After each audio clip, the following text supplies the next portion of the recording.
سورۃ النور کی آیت نمبر 33۔ الحمدللہ وکفی وسلام علی عبادہ الذین اصطفی، خصوصاً علی سید الرسل وخاتم الانبیاء وعلی آلہ واصحابہ الاتقیاء۔ اما بعد فاعوذ باللہ من الشیطان الرجیم، بسم اللہ الرحمن الرحیم۔ وَلْيَسْتَعْفِفِ الَّذِينَ لَا يَجِدُونَ نِكَاحًا حَتَّى يُغْنِيَهُمُ اللَّهُ مِنْ فَضْلِهِ وَالَّذِينَ يَبْتَغُونَ الْكِتَابَ مِمَّا مَلَكَتْ أَيْمَانُكُمْ فَكَاتِبُوهُمْ إِنْ عَلِمْتُمْ فِيهِمْ خَيْرًا وَآتُوهُمْ مِنْ مَالِ اللَّهِ الَّذِي آتَاكُمْ وَلَا تُكْرِهُوا فَتَيَاتِكُمْ عَلَى الْبِغَاءِ إِنْ أَرَدْنَ تَحَصُّنًا لِتَبْتَغُوا عَرَضَ الْحَيَاةِ الدُّنْيَا وَمَنْ يُكْرِههُنَّ فَإِنَّ اللَّهَ مِنْ بَعْدِ إِكْرَاهِهِنَّ غَفُورٌ رَحِيمٌ۔ وَلَقَدْ أَنزَلْنَا إِلَيْكُمْ آيَاتٍ مُبَيِّنَاتٍ وَمَثَلًا مِنَ الَّذِينَ خَلَوْا مِنْ قَبْلِكُمْ وَمَوْعِظَةً لِلْمُتَّقِينَ۔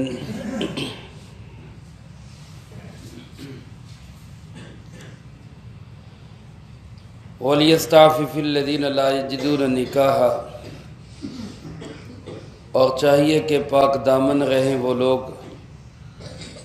جو نکاح کی طاقت نہیں رکھتے، حتیٰ یغنیہم اللہ من فضلہ، یہاں تک کہ اللہ ان کو اپنے فضل سے غنی کر دے۔ والذین یبتغون الکتاب مما ملکت ایمانکم،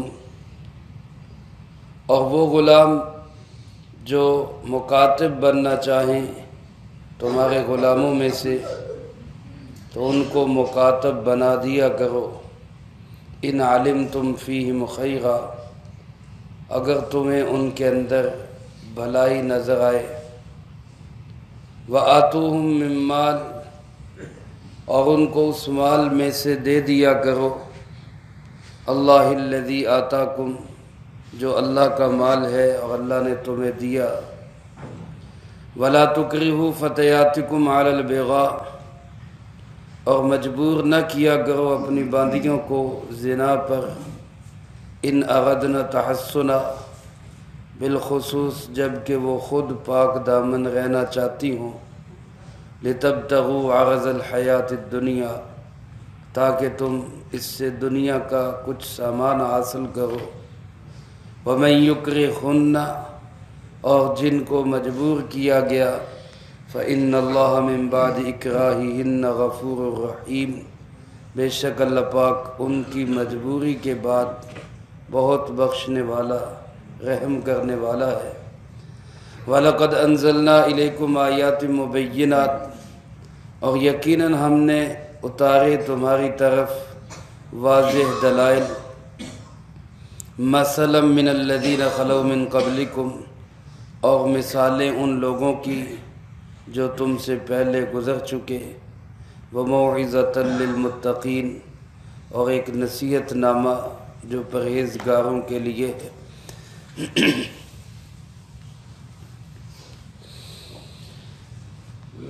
ان آیات مبارکہ میں سے پہلے حصے کا بیان گزشتہ درس میں ہو چکا ہے۔ والذین یبتغون الکتاب، یہاں سے لے کر آیت کے آخر غفور الرحیم تک اللہ رب العالمین نے دو مسئلے بیان فرمائے ہیں، اور پھر آخر میں قرآن پاک کی حقانیت اور اس کا مقصد بیان فرمایا۔ پہلا مسئلہ جو اس آیت مبارکہ میں اللہ پاک نے بیان فرمایا، وہ غلام کو مکاتب بنانے کا، اور اسی ضمن کے اندر اس زمانے کے لحاظ سے ایک بڑی اہم بات جو ہمارے نظام معیشت سے تعلق رکھتی ہے، کاروباری نظام سے تعلق رکھتی ہے، اس کی طرف بھی اللہ پاک نے بہت خوبصورت انداز میں نشاندہی فرما دی۔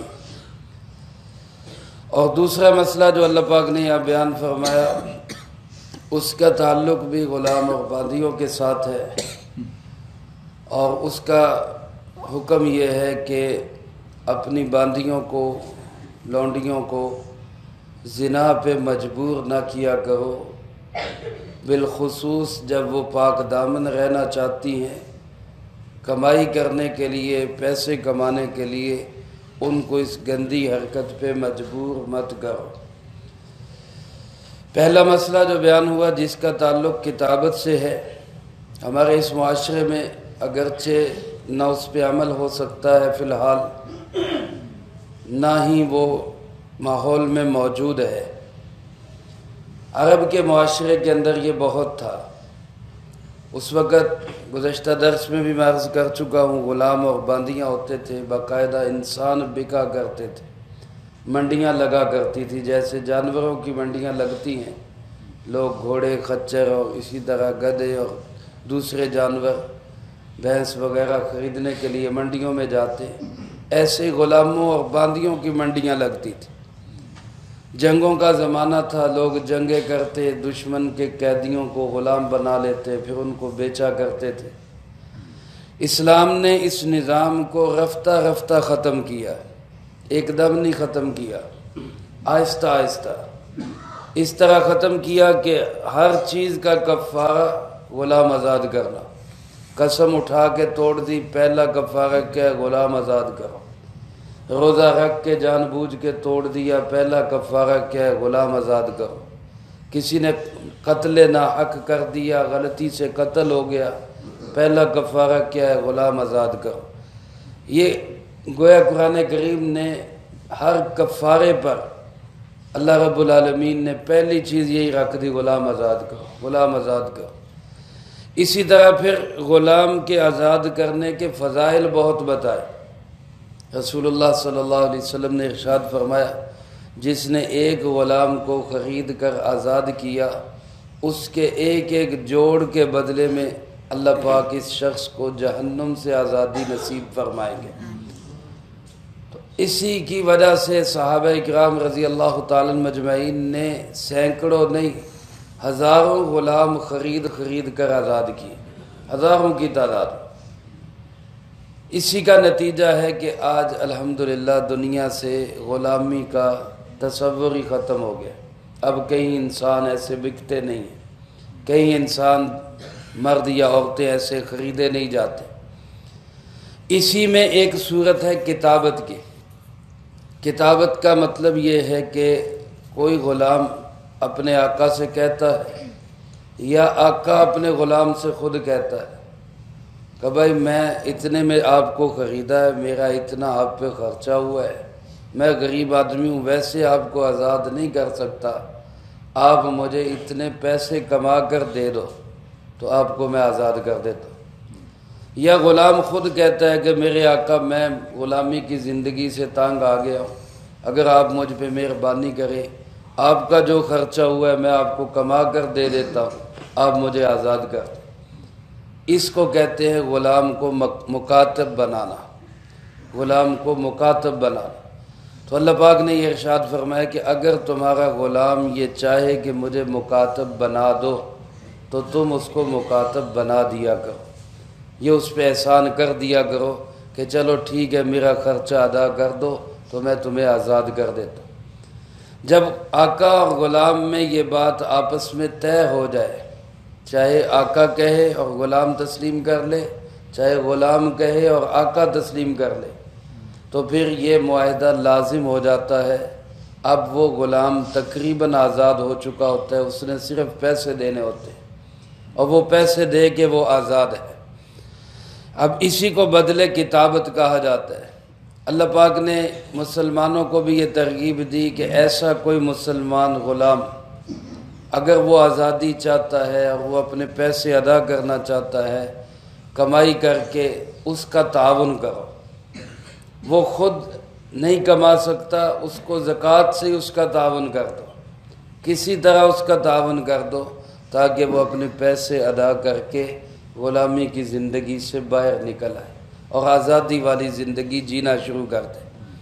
حکم تو اللہ پاک نے اتنا ہی بتلایا، فرمایا والذین یبتغون الکتاب، وہ غلام تمہارے جو کتابت چاہتے ہیں، مکاتب بننا چاہتے ہیں، مما ملکت ایمانکم، تمہارے غلاموں میں سے، فکاتبوہم، تو ان کو مکاتب بنا دیا کرو۔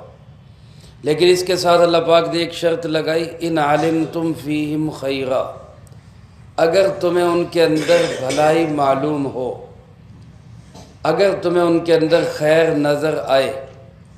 اس کا کیا مطلب ہے؟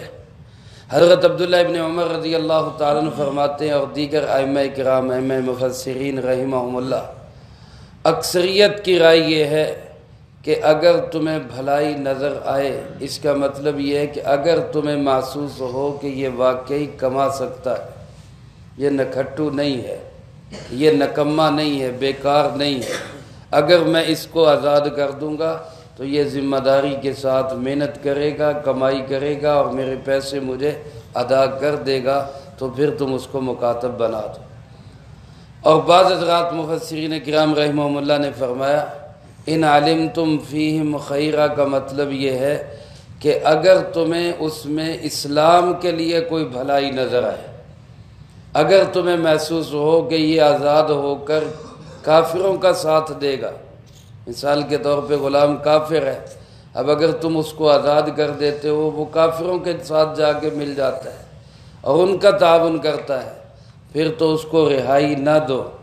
لیکن اگر تمہیں اس میں بھلائی معلوم ہوتی ہے کہ یہ اگر آزاد ہو بھی گیا، مسلمان نہ بھی ہوا، تو کم سے کم اسلام کو نقصان نہیں پہنچائے گا، تو پھر تم اس کو آزاد کر دو۔ تو مفسرین کرام رحمہم اللہ فرماتے ہیں یہ دونوں شرطیں ہی ہونی چاہیے۔ آقا یہ بھی دیکھے کہ آیا یہ کمائی کر سکے گا کہ نہیں، اور یہ بھی دیکھے کہ اس کا آزاد کرنا کہیں اسلام کے لیے خطرے کا سبب تو نہیں ہوگا۔ جب یہ دونوں چیزیں اس کو معلوم ہو جائے تو پھر اس کو مکاتب بنا دو۔ مکاتب بنا دیا، اس کے بعد کیا حکم؟ یہ جو جملہ اللہ پاک نے آگے فرمایا، آتوہم من مال اللہ الذی آتاکم، ان کو اس مال میں سے دے دیا کرو جو مال اللہ نے تمہیں دیا ہے۔ خود آقا کو بھی اللہ نے ترغیب دی کہ تم بھی اس کا تعاون کر دیا کرو۔ چنانچہ صحابہ اکرام رضی اللہ تعالیٰ عنہ مجمعین جب کسی غلام کو مکاتب بناتے اور اس کے ساتھ مثال کے طور پہ طے ہو گیا کہ بھائی تم نے 1000 دینار مجھے دینے، تو بعض اوقات صحابہ 750 دینار پہ کہتے چلو ٹھیک ہے، بس ہو گئی پوری رقم، چوتھا حصہ چھوڑ دیا، 25% معاف کر دیا اس کو۔ بعض آدھا معاف کر دیتے تھے، 500 ہی دے دو، باقی میری طرف سے ہو گیا، چھٹی۔ تو اللہ پاک نے خود جو مالک ہے اس کو بھی کہا کہ تم بھی اس کو دے دیا کرو، اور لوگوں کو بھی ترغیب دی کہ بھئی اس غلام کا کیا کر دیا کرو، تعاون کر دیا کرو، اس مال میں سے مال اللہ الذی آتاکم، جو مال تمہیں کس نے دیا ہے؟ اللہ نے دیا۔ یہ وہ میرے محترم دوستو ایک جملہ ہے چھوٹا سا، مال کس کا ہے؟ اللہ پاک کا۔ ہمارے پاس جو کچھ دیا ہوا ہے سب کس کا دیا ہوا ہے؟ یہ اسلامی نظام ہے۔ آج دنیا کے اندر 3 قسم کے نظام معیشت چل رہے ہیں، کاروباری نظام 3 قسم کے۔ ایک نظام اسلامی نظام ہے، اللہ کرے وہ دنیا کے اندر چل جائے، اس کی کوشش اور تگ و دو میں ہم لوگ لگے ہیں اور ہمیں لگنا چاہیے۔ دوسرا نظام معیشت ہے مغرب کا، جو امریکہ کا، یورپ کا اور مغرب کا نظام معیشت، جس کو سرمایہ دارانہ نظام کہتے ہیں، اور انگلش میں اس کو کیپٹلزم کہتے ہیں۔ یہ اس نظام میں کیا ہے کہ دنیا کے اندر جو کچھ پیدا کیا ہوا ہے اس سب کا وہ مالک ہے جس نے محنت کی، جو محنت کرے، جو کام کرے، وہ مالک ہے۔ وہ جو چاہے اس میں کرے، وہ جہاں سے چاہے جیسے چاہے مالک بنے اور پھر جیسے چاہے خرچ کرے۔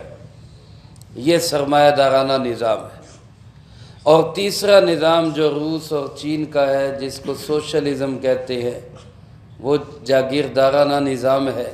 اس نظام کے اندر یہ ہے کہ دنیا کے اندر جتنی چیزیں اللہ پاک نے پیدا کی، اس کا کوئی مالک نہیں، پیداوار کا کوئی مالک نہیں، جو محنت کرتا ہے وہ بھی مالک نہیں، سب کچھ کما کے گورنمنٹ کو دو اور گورنمنٹ سب پہ جیسے چاہے وہ خرچ کرے۔ یہ دو نظام ہے، سرمایہ دارانہ نظام اور جو ایک سوشلزم ہے، کیپٹلزم اور سوشلزم، مغربی نظام اور روسی نظام۔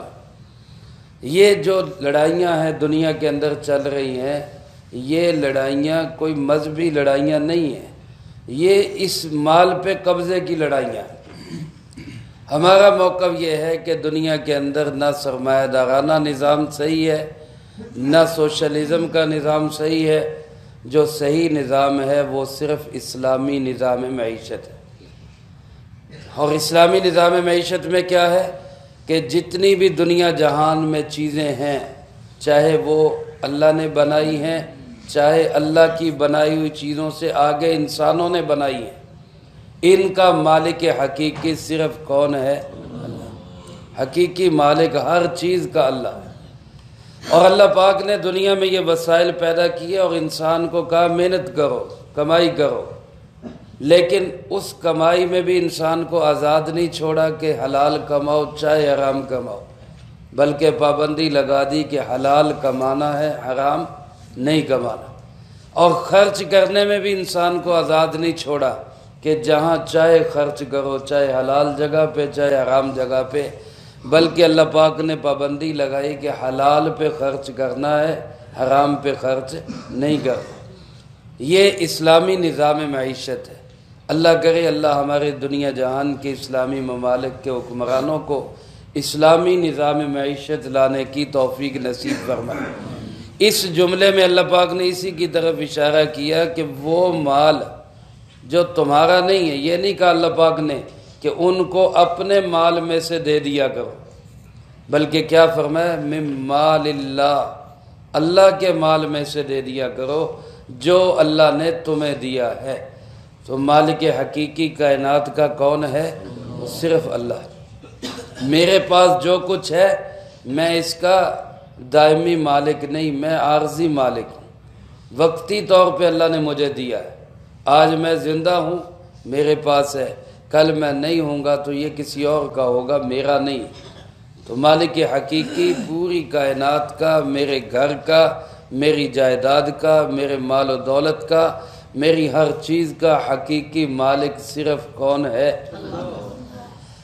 اور دوسری طرف اگر خیر کے کاموں پہ انسان خرچ کرتا ہے تو یہ تصور کر کے خرچ نہ کرے کہ بھائی میں خرچ کر رہا ہوں، میں خرچ کر رہا ہوں، بلکہ یہ تصور کر کے خرچ کرے کہ اللہ کے دیے ہوئے میں سے میں خرچ کر رہا ہوں، اللہ کے دیے ہوئے۔ مثلا کسی غریب مسکین کو کھانا کھلا دیا، اب وہ کھانا کھلا کے یہ نہ سمجھے کہ میں نے اس کو کھلایا، بلکہ یہ شکر ادا کرے کہ اللہ نے مجھے توفیق دی، میں نے اس کو کھانا کھلایا، اللہ پاک نے اس کو مجھے اللہ نے توفیق دی، استعمال کر لیا، کھانا اس کو کس نے کھلایا؟ اللہ پاک نے۔ اسی طرح مسجد پہ، مدرسے پہ، مسافر طلباء پہ کسی جگہ بھی خرچ کرتا ہے تو انسان یہ نہ سمجھے کہ میں نے اپنے مال میں سے خرچ کیا، بلکہ من مال اللہ، کس کے مال میں سے خرچ کیا؟ اللہ کے۔ تو یہ ایک بہت خوبصورت اللہ پاک نے ایک معاشرے کو ذہنیت دی ہے کہ دنیا کے اندر کوئی بھی شخص اس کو اپنا مال نہ سمجھے۔ یہ قارون کی سوچ ہے، قارون کی سوچ ہے کہ انسان کمائی کرتا ہے، محنت کرتا ہے، کسی کو اللہ نے بہت دے دیا، کسی کو تھوڑا دے دیا، جس کو زیادہ دے دیا وہ یہ سمجھتا ہے کہ میں بڑا سیاںا تھا اس لیے مجھے زیادہ ملا۔ یہ قارون کی سوچ ہے۔ اس نے کہا تھا کہ انما اوتیتہ علی علم عندی، مجھے جو کچھ ملا ہے میرے علم کی وجہ سے ملا ہے۔ حالانکہ اس کو سمجھانے والوں نے کہا بھی کہ کہ جو کچھ تجھے دیا ہے یہ کس نے دیا ہے؟ اللہ نے دیا ہے، تو اللہ کا حق اس میں مت بھول۔ تو اگر کوئی دنیا میں سرمایہ دار، مغرب کا نظام کیا ہے؟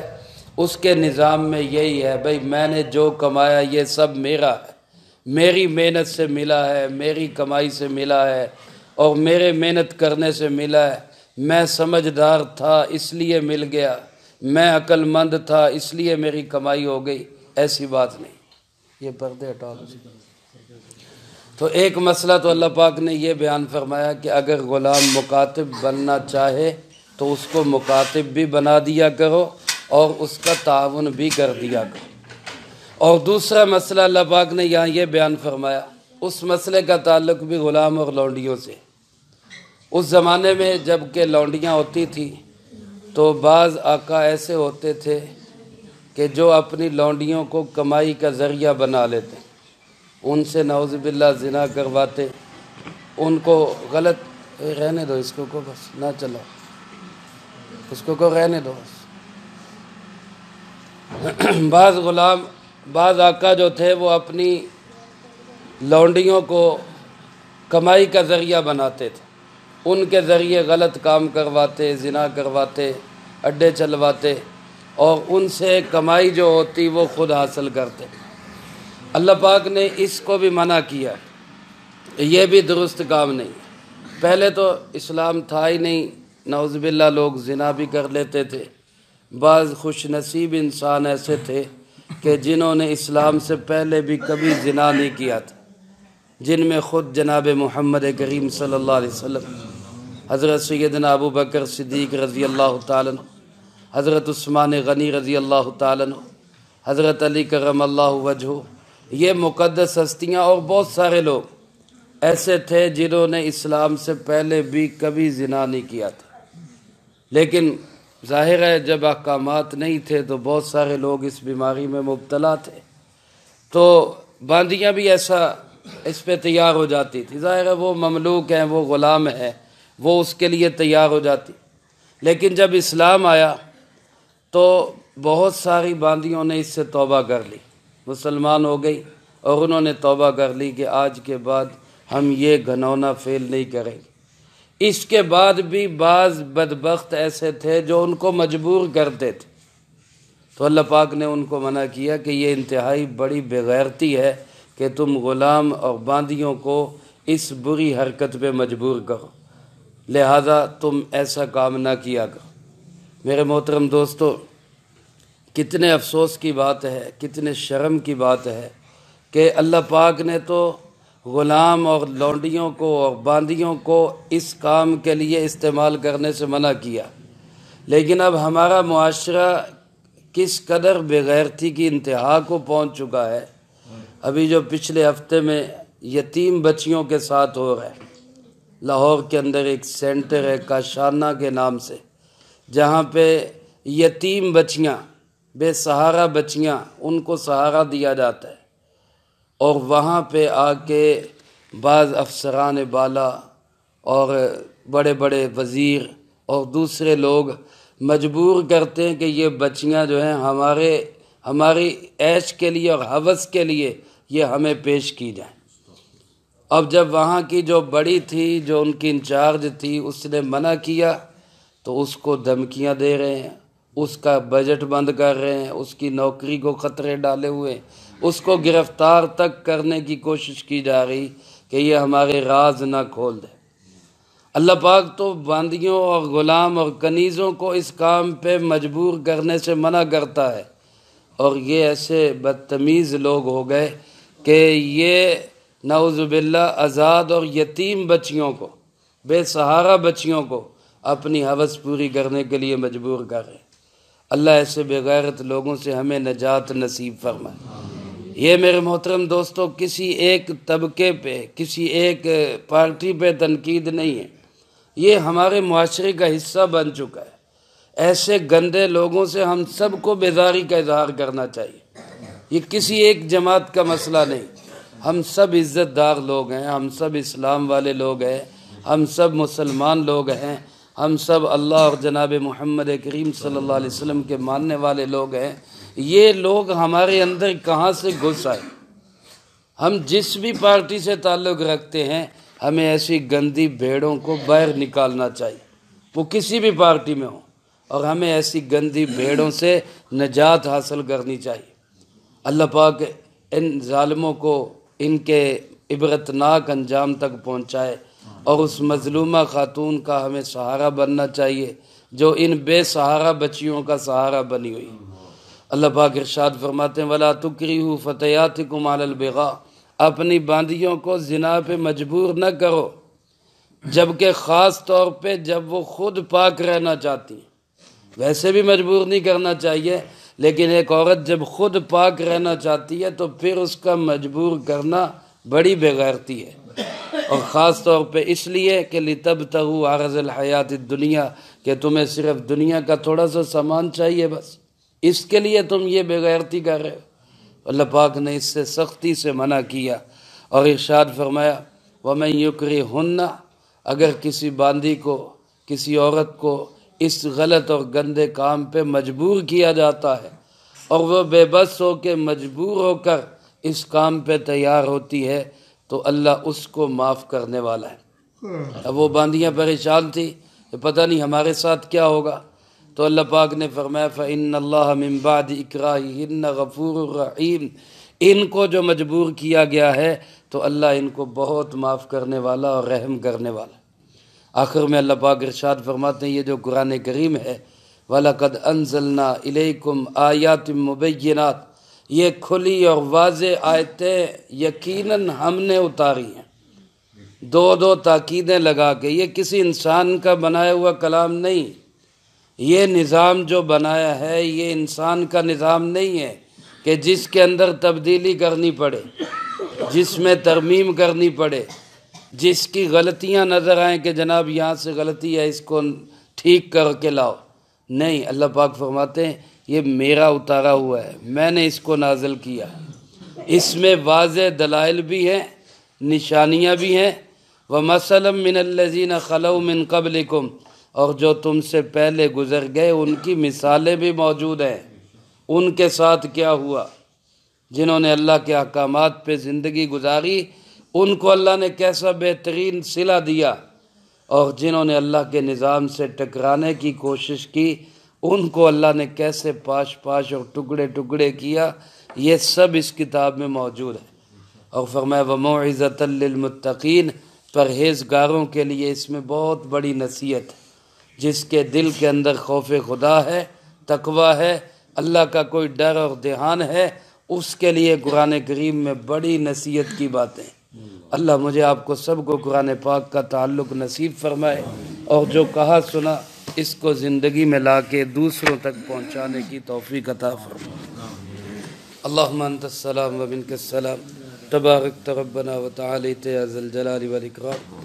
اللہم انا علی ذکرک و شکرک و حسن عبادتک، اللہم احسن عاقبتنا فی الامور کلیہا واجرنا من خزی الدنیا وعذاب الآخرہ، اللہم باقیتا کباقیت الولید، اللہم استر عوراتنا وآمن رواتنا، اللہم انا نجعلک فی نحورہم ونعوذ بک من شرورہم، اللہم اکفنا بحلالک عن حرامک واغننا بفضلک عمن سواک، اللہم اکفنا کل مہم من حیث شئت ومن این شئت، اللہم انا نعوذ بک من الفتن ما ظہر منها وما بطن، اللہم انا نعوذ بک من الہم والحزن ونعوذ بک من الجبن والبخل ونعوذ بک من العجز والکسل ونعوذ بک من غلبۃ الدین وقہر الرجال، ربنا تقبل منا انک انت السمیع العلیم وتب علینا انک انت التواب الرحیم، صلی اللہ علی النبی الکریم